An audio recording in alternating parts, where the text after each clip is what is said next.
I've been working with Polymer Clay for quite a few years now, and there are definitely some things I wish I knew back then that I know now. So today I'm going to be running you through my top 11 things that I wish I knew about Polymer Clay before I got started, and hopefully it'll help you on your Polymer Clay journey. The first thing we're going to be talking about today is clay. So not all clays are created equally, and you need to make sure that you're using the right clay for the job that you're doing. As an example, if you are somebody that's doing some modeling with clay, you might choose Sculpey 3. Whereas if you are an earring maker, you want to stay away from Sculpey 3 and you want to look at something like Sculpey Primo, this one here, Sculpey Souffle, or perhaps the Cernit range. Now, this is not an exhaustive list of the clays that are good for jewelry, but you will find that they're quite strong when they're baked, even if you are making your earrings only a couple of millimeters thick. If you do use clays such as Sculpey 3, you will find that once they're baked, they're quite brittle and they will snap. So if you're doing something like drilling your jump ring holes, you may find that they snap in half, they're not going to be hardy, and all of that work that you've put into creating those beautiful earrings is going to go to waste. The second thing I'm going to be running you through today is making your clay workable. So you may have heard people talking about clay conditioning and wondering what's the best technique to use, or how do I know once my clay is conditioned? So sometimes you will get clay straight out of the packet that's almost ready to go. You just need to give it a little bit of hand conditioning and you're on your way. Other times you may get clay out of the packet and it's quite hard, and in those cases you do need to put some extra effort into conditioning your clay. My golden rule of thumb of when clay is conditioned is firstly that it's actually workable, so you can easily mold it and press it into the shapes that you're wanting to use. The other golden rule I have is that once you've got your clay in a sheet, if you are to, say, bend it in half, if it tears at that bend, it probably needs a little bit more conditioning. Whereas if you can bend it over and it just flexes straight over and there's no tear there, that probably means that you have conditioned your clay enough. Now, if you do get your clay out of the packet and it is very hard and brittle when you try and condition it, you can use something called clay softener. A little bit of this goes a long way, so just try a tiny drop in there and see if that helps to get it going. Clay softener is my last resort, so I always attempt to hand condition the clay or run it through a pasta machine first so that I can try get it going that way. Now, you might find the opposite problem where you get clay out of the packet and it's very, very soft, so soft that it actually makes it hard to work with. And what you want to do in this case is leach your clay. What that means is getting your clay so that you've got a nice flat strip of it, pop a piece of printer paper or copy paper over the top of it and leave it for a couple of minutes until those oils leach out of there. You will see on the printer paper when you hold it up that there's actually oil splodges on there. And that will show you that it has actually leached out some of those oils and hopefully made your clay a bit easier to work with. I normally find that I only have to leach clay for a couple of minutes. I have heard other people leaching it for a couple of hours, so it just really depends on the clay that you're working with. Now, there are a few techniques for conditioning your clay and making it workable. So one of them is just basically hand conditioning. So it's just squishing your clay as you would dough to make bread so that you can get it to a workable consistency. Another option that you do have is running it through a pasta machine or a clay machine. Now, if you're new to polymer clay, it might sound a little bit weird that we use pasta machines for conditioning clay, but they work fantastic for running that clay through and getting it going. I'll be talking about pasta machines a little bit later on in this video. A couple of other techniques that you can use for getting your clay workable and conditioning your clay. One of them I know some polymer clay artists do is actually sitting on their clay, and it sounds silly, but it definitely works just to warm the clay up a little bit and get it going. Another technique I know is one that I call the bashy technique, and it's basically just taking your roller and bashing your clay. I sometimes use this when I have really hard clay and I'm finding it hard to get it going. It just really helps to soften the clay up. The third thing I wish I knew was about air bubbles and lint. So it's really important, if you do have air bubbles in your clay or lint on your clay, that you get rid of them before you put your pieces in the oven, because whatever is there when you bake it, it's still going to be there after it's baked. So if you do have lint on your clay, and for some reason whenever you're using white clay, you will almost always find that there's some lint on there. To get rid of this lint, what you can do is actually get a cotton bud and some isopropyl alcohol. Dip that cotton bud in the isopropyl alcohol and just really gently just brush over the top of that little piece of lint, and it will magically disappear and you will have lint-free clay. The other annoying thing is those air bubbles. You need to get rid of the air bubbles before you bake it, and you simply do that by just grabbing your tissue blade or a craft knife and popping those air bubbles. So just slicing straight through that air bubble and then recondition your clay.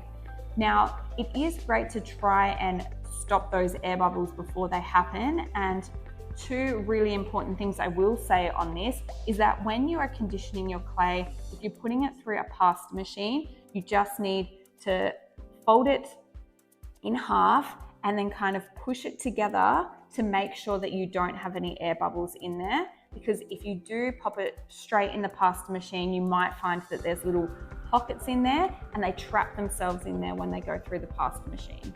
The other important thing is that if you're putting your clay through the pasta machine, make sure that you go fold first.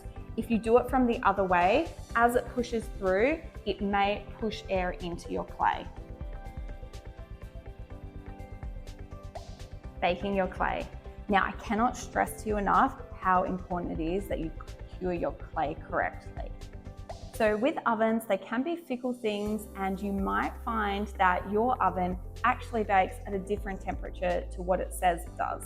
So one of the simple solutions for this is getting an oven thermometer. They're very inexpensive. You can get them from places like Kmart or Target. Pop it in your oven and you can actually see what your oven is baking at. You will see on the packet of polymer clay that it does say how long you're meant to bake the clay for and what temperature. So for example, on the Sculpey one, we've got 130 degrees Celsius or 275 degrees Fahrenheit for 30 minutes per 6 millimeters or 1/4 inch.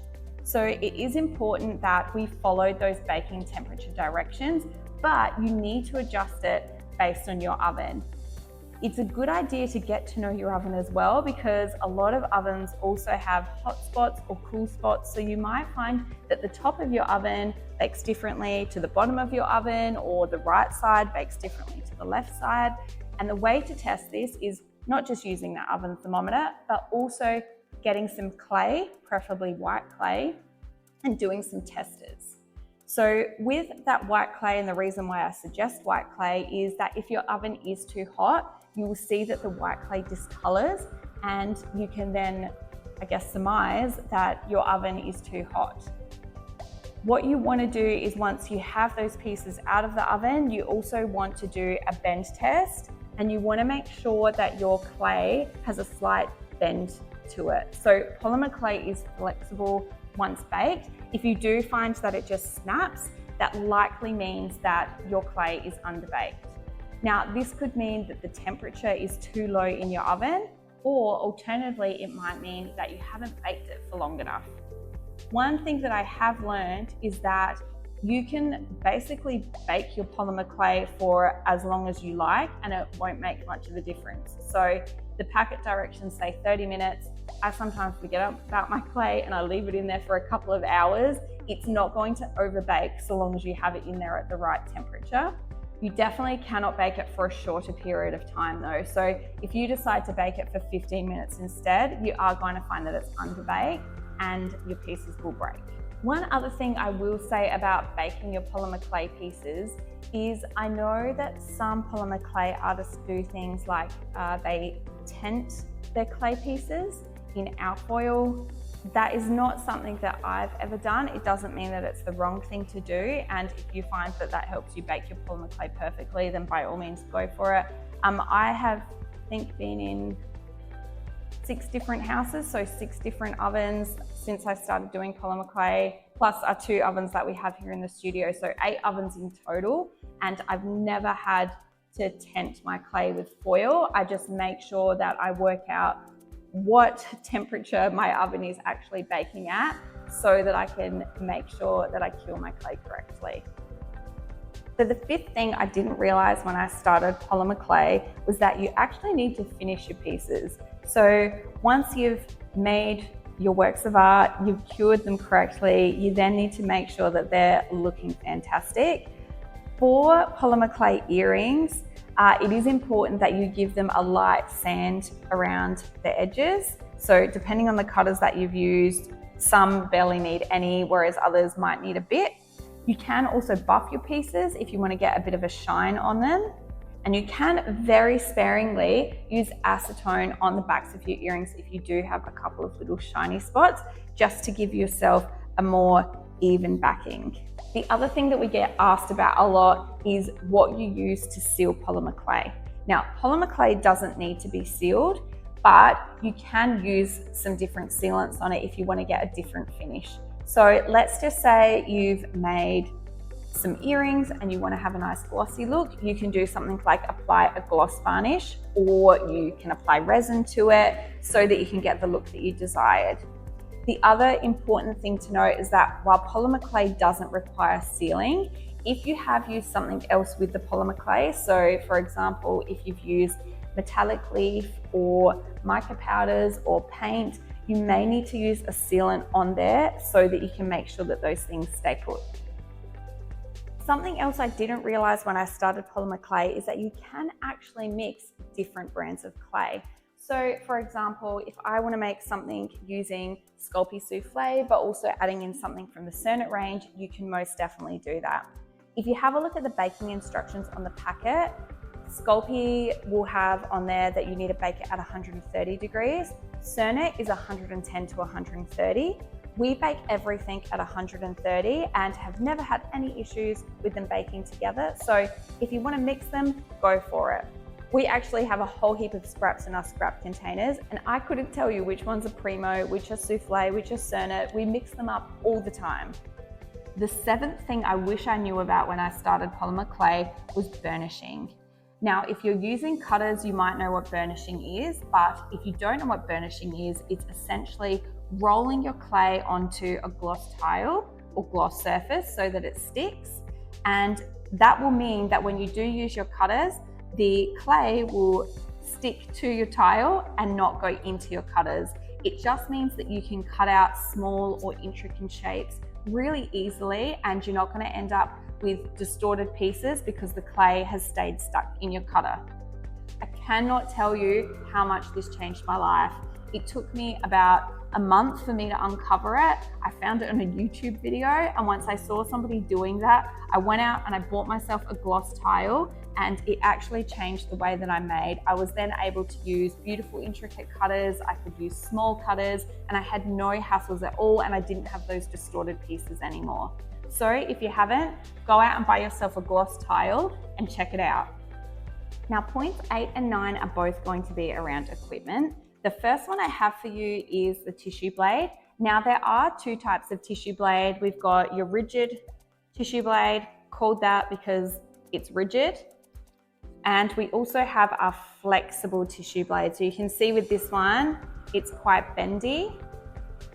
Now, this one is great if you need to get into hard to reach places or you're trying to cut something at a certain shape, but it's definitely not my most used one. I definitely use the rigid one the most. And the main thing I use it for is actually moving pieces or getting pieces off of my work surface. So one thing I will say about a tissue blade is it really is a tool that you need to master. You need to practice with it so that you can get that skill of using the tissue blade. When you are trying to move your pieces and get them off of your work surface, it really is just that confidence and using a swift movement at about a 45-degree angle just to slide underneath your piece and get it off of your work surface. I know when I first started, I sliced the tops off so many of my things just because I didn't quite have the technique down. So as I said, just practice a lot with it and it won't take you too long before you've mastered it. I mentioned earlier that we would be talking about pasta machines. Now, pasta machines are fantastic for two things. One of them is for conditioning your clay. So if you've ever tried to hand condition a whole block of clay, it is quite hard work, and a pasta machine will take most of the hard work out of that for you. You do have to crank the handle, but it really takes out a lot of that hard work. The other thing I love about using a pasta machine is that when you run the clay through, you get these beautiful sheets of clay and it gives you nice uniformity when you do go to work with your piece. So you know that when you run your clay through on a certain setting, you're going to get, for example, a perfect 2mm thickness the whole way along your piece of clay. Now, the pasta machine that is our preferred one is the MyClayCo Atlas 150. This is obviously normally designed for pasta, but it is well known in the Polymer Clay community as working fantastic with clay. There is also another version called the Atlas 180. The basic difference between the 150 and the 180 is just the length of your pasta machine. So I guess if you were doing really big volumes, you might want to have a look at the 180. We find the Atlas 150 fantastic, and I would definitely recommend this for somebody doing clay. They are priced around $100 Australian, maybe a little bit more. So they are probably a little bit more expensive than some of the other ones that are out there. You can find them for say $40 or $50. But I find that the Atlas 150 does the best job with polymer clay.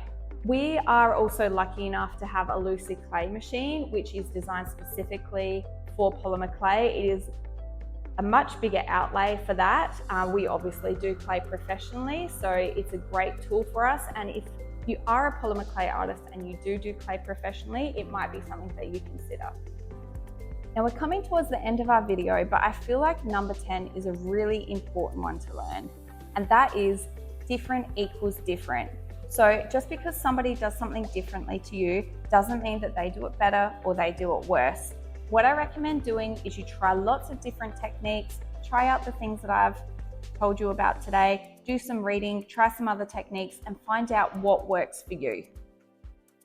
The 11th thing I wish I knew before I started working with polymer clay was that it is addictive. I always joke that polymer clay should come with a warning label on it. If you've been doing clay for a while, you know that this is true. There are just so many fun things you can do with clay, so many different mediums that you can mix in, and it really is a lot of fun to create with. I hope you've loved our video today and that it gives you some great information for you on your polymer clay journey. If there is anything that you're unsure about, if you have any questions, please drop them in the comments below. We're always happy to help. And if you have enjoyed the video, we'd love you to like and subscribe. Look forward to seeing you next time.